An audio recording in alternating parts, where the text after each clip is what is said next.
Si le il nous mangerait, comme le n'oubliez pas, il nous mangera pas. Partez les petites oreilles tordues. Va-t'en le long nez bleu turquoise. Va-t'en la grosse tête verte. Va-t'en la grande bouche rouge. Et va-t'en grand monstre vert. Et ne reviens jamais, sauf si je te le redemande. Je suis sûre que quand vous étiez petit, vous l'avez lu, le livre là, vous vous souvenez pas? Ah, il est rigolo.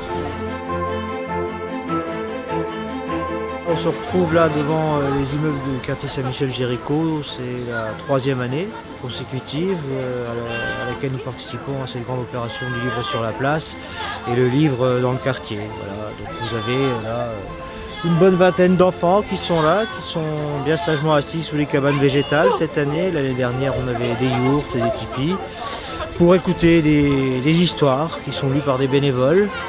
On espère ainsi que le goût de la lecture se développe un petit peu chez les enfants. C'est pas toujours facile dans le quartier difficile. Et alors, qu'est-ce qui se passe dans cette histoire alors? Le loup arrive et dit toc toc toc. Ouvrez-moi la porte, sinon je vais souffler dans la maison. Elle va s'écrouler. Tu peux toujours essayer, elle va pas s'écrouler.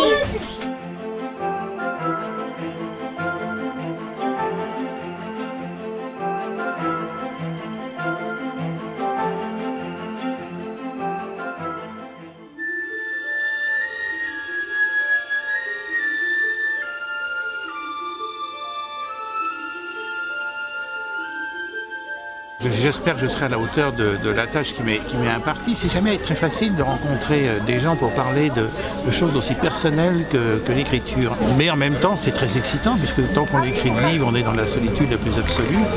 Et c'est un bonheur que tout d'un coup de se retrouver en face des gens pour qui on l'a fait, hein, pour qui on l'a écrit. En plus, quand il s'agit de scolaires, alors là, c'est encore ça c'est sensationnel.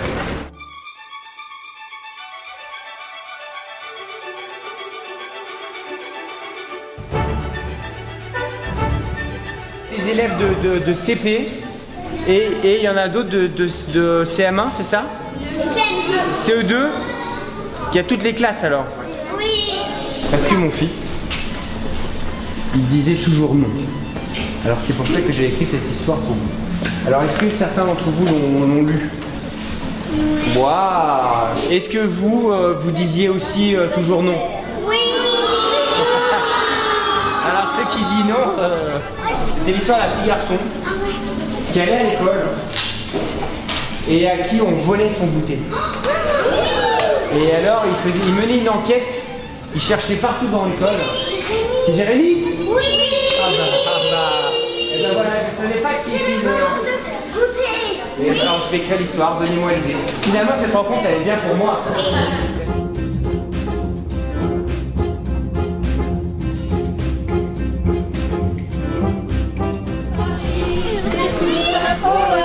Dans aucun pays, il y a le même, car c'est un petit gars dégourdi que l'on aime. Un gamin de Paris m'a dit à l'oreille, si je pars d'ici, sachez que la veille, j'aurai réussi à mettre Paris en bouteille.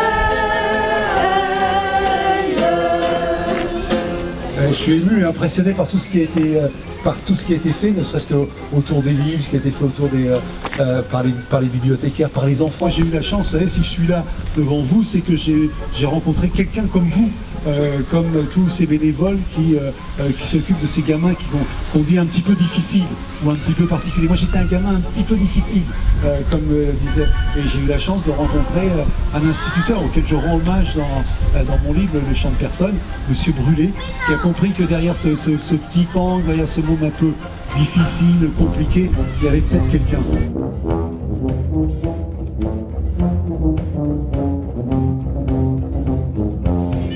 Le livre sur la place est aujourd'hui le premier grand rendez-vous national de la rentrée littéraire, avec ses 170 000 visiteurs qui passent sous le chapiteau. Le partenariat Batigère pour nous est très précieux depuis 3 ans parce qu'il nous permet de répondre à ce qui est, me semble-t-il, la vocation aujourd'hui d'un salon littéraire, c'est d'aller à la rencontre des publics qui ne lisent pas ou peu.